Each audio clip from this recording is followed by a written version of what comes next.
The basement reeks of old beer and new tension tonight.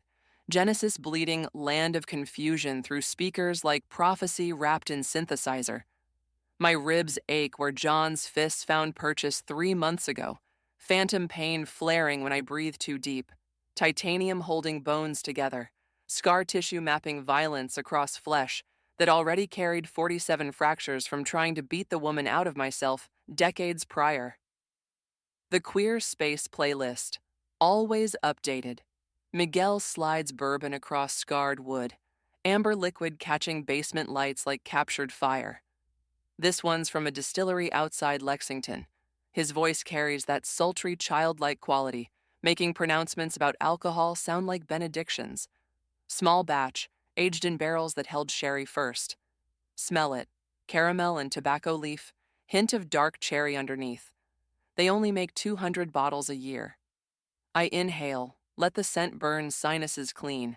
Caramel sweetness cuts through basement must. Tobacco earthiness anchoring it. Cherry note dancing underneath like secret waiting to be discovered. First sip spreads heat through chest, smooth as silk wrapped around razor blades, gentle until you press too hard, then it cuts. Kira's reading in corner booth, occasionally glancing up to track conversations like meteorologist monitoring storm systems. Della's kitchen sounds provide percussion, sizzle of blackened chicken, clang of cast iron, her voice carrying through service window. Fucking beautiful, this spice blend. Your goddamn mouths don't deserve this artistry, you Philistine shits. Brandon occupies center table, notebook closed for once, gin and tonic sweating rings into wood grain. Gus sits beside him, young face showing small-town nervousness still present after 6 months urban living. Eric's work clothes carry factory smell, metal shavings, machine oil, masculine performance he's forced to witness daily. Bubba's mountain presence fills window booth, Remy's cigarette smoke curling around them both. Marcus spins wedding ring like rosary beads, bisexual visibility making him ghost in own existence. Miguel and Ezra complete the circle, trans man bartender and non-binary tornado, creating spectrum of masculinity that defies binary bullshit. Invisible Touch transitions to the Who's Won't Get Fooled Again. Townshend's guitar screaming about revolutions that just replace old bosses with new ones. Appropriate, given the conversation brewing like storm system gathering pressure. So this asshole today, Eric starts, voice carrying factory floor exhaustion. Dude literally interrupted me mid-sentence to explain my own fucking job back to me. I've been running this machine for 3 years, and this dipshit started 2 weeks ago. But he's cis, so obviously he knows better. Marcus's laugh sounds hollow. Try being bi in straight spaces. They assume you're gay but closeted. Try being bi in gay spaces. They assume you're straight but experimenting. Either way, nobody believes you exist. But yeah, I still get assumed competent in meetings where women get talked over constantly. Gus hunches over beer, fingers peeling label into confetti. Back home being gay meant you weren't really a man, you know? They made that real fucking clear. So hearing about male privilege feels weird when I spent 18 years being told I was less than. That's the mindfuck, Brandon says, gesturing with gin and tonic, ice cubes rattling like dice. We experience homophobia, sure. Society treats us like shit for loving men. But we still move through the world in male bodies, and that matters. Women cross the street when they see us at night. They don't do that for other women. Bubba's deep voice rumbles through basement like tectonic shift. Been gay and black since before Stonewall. White gay men act surprised when I mention racism in the community, like they can't hold both truths, that we're marginalized for sexuality while still carrying racial and gender privilege. Shit's exhausting. Remy exhales smoke, half French wisdom flowing thick. Mon Dieu, the number of times I've watched gay men talk over lesbians in our own spaces. We're all queer, yeah? But somehow the men's voices carry more weight, get more attention, even in bars that's supposed to be for all of us. The conversation settles like sediment, uncomfortable truths accumulating at the bottom of the glass. Miguel wipes bar with methodical precision. When I transitioned, the world started listening differently. Same brain, same ideas, but suddenly people interrupted me less. Meeting dynamics shifted. It's subtle as fuck, insidious as hell, and absolutely real. Ezra's blue hair catches light as they lean forward. I'm non-binary, but I present pretty masculine most days. The difference in how people treat me versus when I present femme, it's night and fucking day. Store employees follow me around when I look femme. When I look masc, they assume I'm just browsing legitimately. Eric's face shows something raw, vulnerable beneath factory floor toughness. I pass really well now. It's complicated, right? I fought like hell to be recognized as a man, and now I'm recognized as a man with all the privilege that carries. I overhear the shit cis guys say about women when they think they're just talking to one of the boys. It makes me sick, but calling it out means potentially outing myself, risking the safety I've built. So you stay silent, Wendy says quietly, bourbon warm in my chest. You hear them reduce women to fuckability metrics. Listen to them discuss wives like disappointing appliances. Watch them take credit for women's ideas in meetings. And you say nothing because saying something means explaining why you give a shit, which means revealing what you are, which means losing the safety that passing provides. Eric's eyes meet mine across the basement. Yeah, that's exactly it. And I feel like shit about it every single day. Gus looks between us, confusion evident. But, trans guys are guys, right? That's what we're supposed to say? So why is having male privilege bad if it means people see you correctly? It's not bad, I say, letting bourbon burn truth through throat. It's just reality. Eric being recognized as a man means experiencing privilege men have. That doesn't make his manhood less real. It makes privilege more visible. The point isn't feeling guilty. The point is recognizing the weight we carry, the space we take, the ways systems benefit us, even when other systems fuck us over. Queen's "Somebody to Love" bleeds through speakers, Mercury's voice soaring through questions about love and loneliness. My chest tightens. Gizmo and I used to sing this in the car, her voice hitting notes that made angels jealous, both of us belting lyrics during Saturday morning grocery runs when world felt simpler, when she still called me dad without that particular grief coloring the word. I drain bourbon, push glass toward Miguel for refill without asking. Brandon's watching me with writer's eyes that see too much. You had it once. Male privilege. Before transition. Yeah. Word drops like stone into still water, ripples spreading outward. Moved through world differently when people read me as man. Didn't realize how differently until I transitioned and lost it. Now women won't make eye contact in parking lots. Men talk over me in meetings like I'm not there. My technical expertise gets questioned constantly. Same knowledge I had before, but now it requires twice the proof and half the assumptions of competence. Marcus stops spinning his wedding ring. That's what Sarah doesn't understand. She thinks male privilege means life is easy. It's not easy. It's just different. She gets followed in stores, harassed on streets, dismissed in professional settings. I don't. That doesn't mean my life doesn't have challenges. It means my challenges don't include that particular bullshit. The hardest part, Eric says slowly, is that I wanted this. I fought for people to see me as a man. Now they do. And with that comes automatically being taken more seriously, being assumed capable, being given benefit of doubt that women, including trans women, don't get. It feels like, I don't know, like the validation I needed came with a price tag I didn't fully understand. Remy's cigarette burns between fingers, smoke curling upward. My mama, she raised me to respect women, but even she treated her sons different than her daughters. My sisters did the dishes while us boys played. Small shit, but it adds up. We learn early that being male means certain freedoms, certain expectations lowered, certain behaviors excused. Bubba nods slowly. White gay men especially need to hear this. Y'all experience homophobia? Sure. But you still got white privilege, still got male privilege. Black gay men, we're fighting on 3 fronts. Racism, homophobia, and watching white gays act like we're invisible unless you need us to make your pride parade look diverse. The basement feels smaller suddenly, air thick with uncomfortable truths refusing to dissipate. Gus's voice comes quiet, almost ashamed. So what do we do? Like, I didn't ask to be male, I just exist this way. You pay attention, I tell him, Miguel's bourbon flowing through veins like liquid awareness. You notice when you're taking up space. You notice when your voice is the loudest. You notice when women in the room have spoken less than men, when trans women get talked over, when your ideas get credited while women's identical ideas got dismissed 10 minutes earlier. You notice, and then you fucking do something about it. Like what?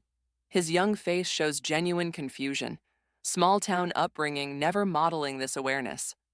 Step back, Ezra says, piercings catching light like armor pieces. Literally. You're in a conversation and you realize you've been talking a lot? Stop. Ask what others think. You notice someone got interrupted? Circle back to them. Hey, you were saying something before. What was it? It's not complicated. It's just paying attention to patterns we've been socialized not to notice.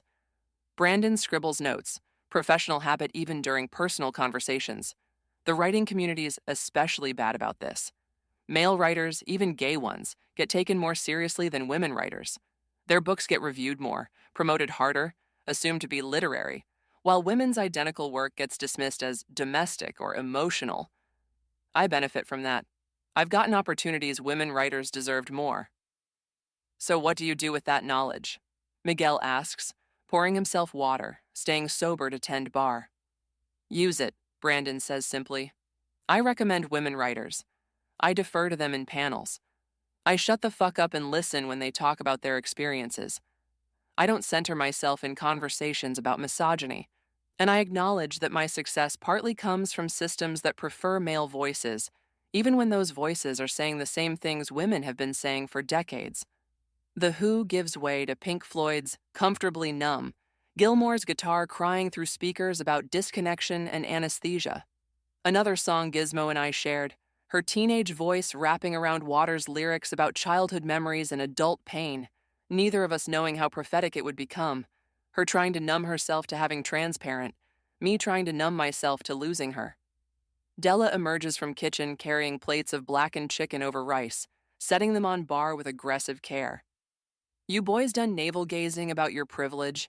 Because I've been listening to this shit while cooking, and here's the truth none of you want to hear. Male privilege doesn't disappear just because you recognize it. Eric, you're still going to get assumed competent at that factory. Marcus, you're still going to get taken seriously in meetings. Brandon, publishers are still going to give you advances they'd never offer women. Recognition without action is just performance. Her words land like hammer blows, precise and devastating. She's right, Kira says from corner, first words she's spoken all night.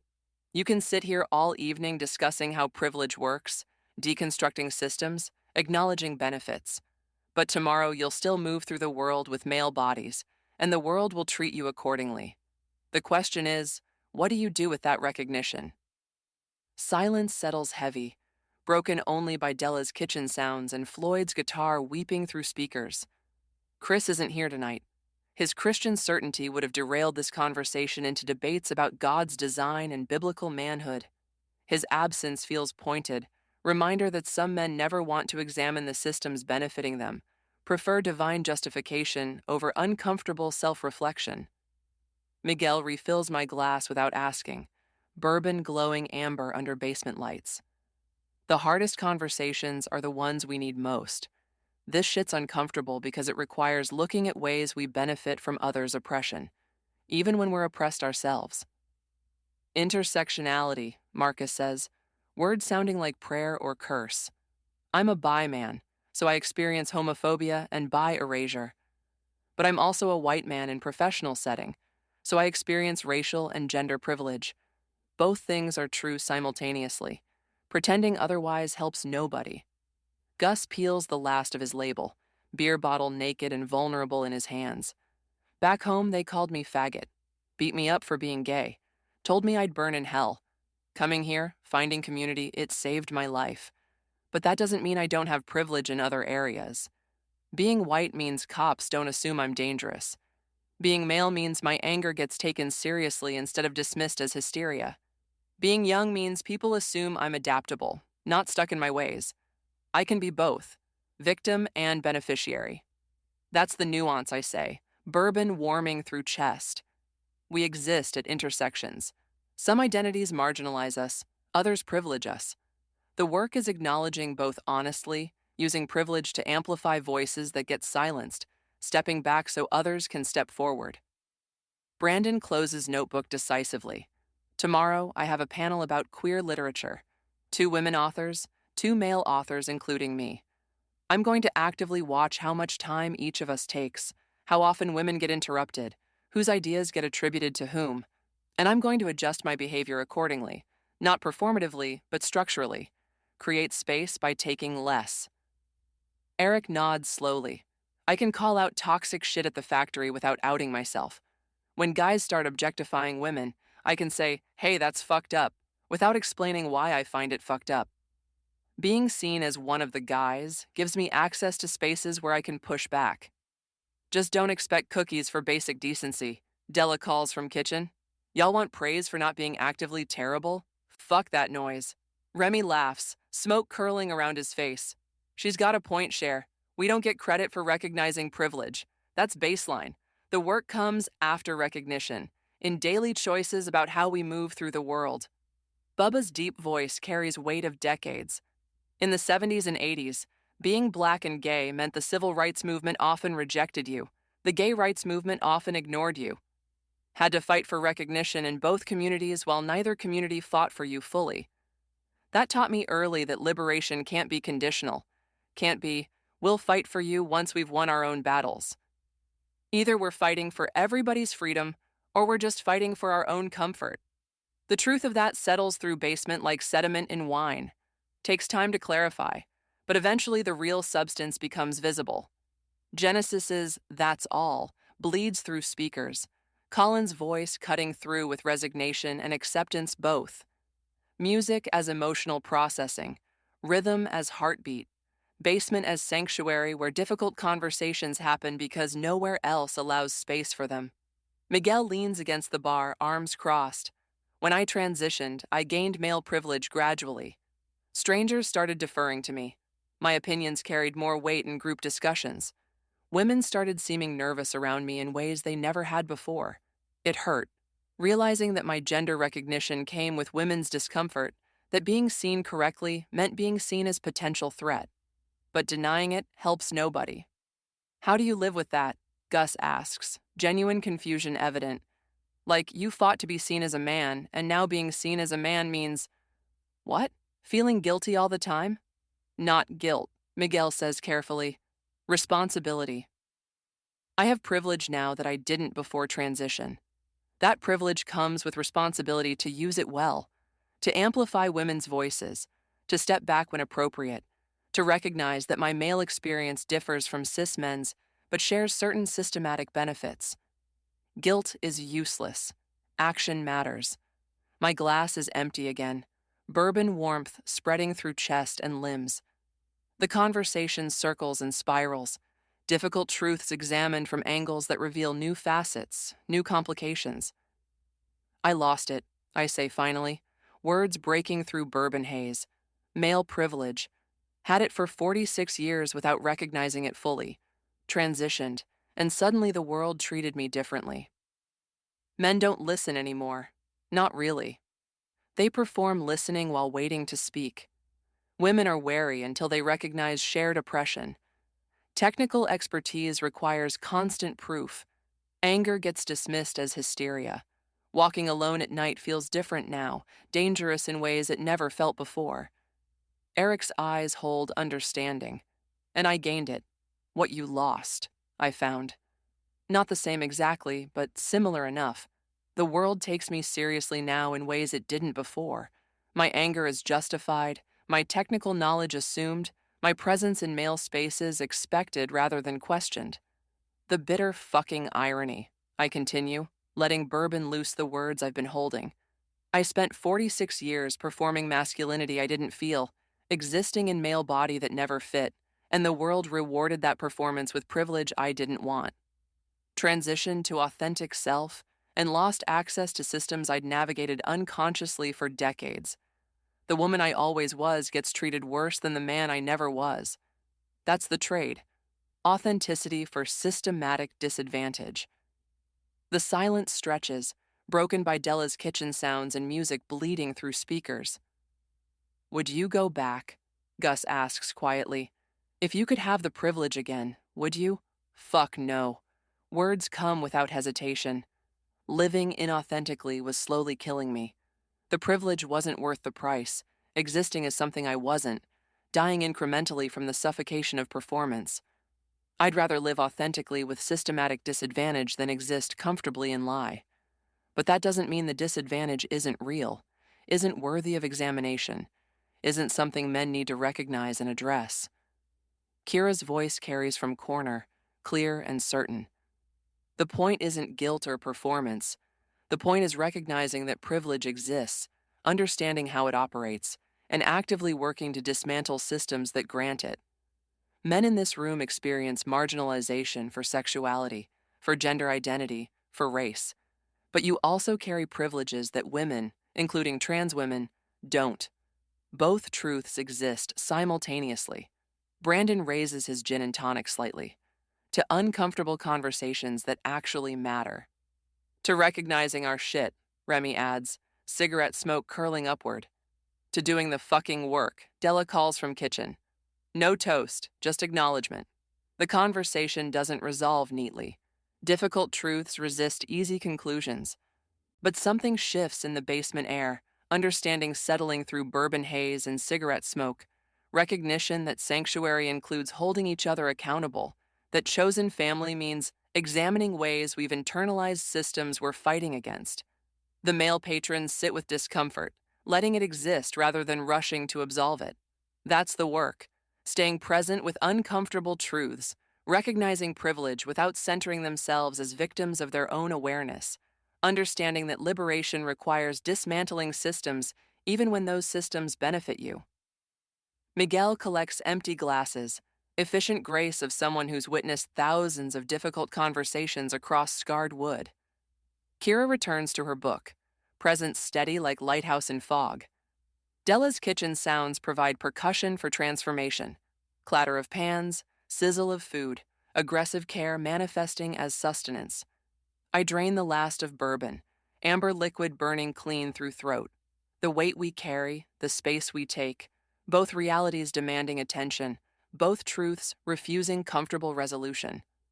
Male privilege exists even in queer spaces, even among marginalized men, even when we'd prefer to believe our oppression negates our participation in others' marginalization.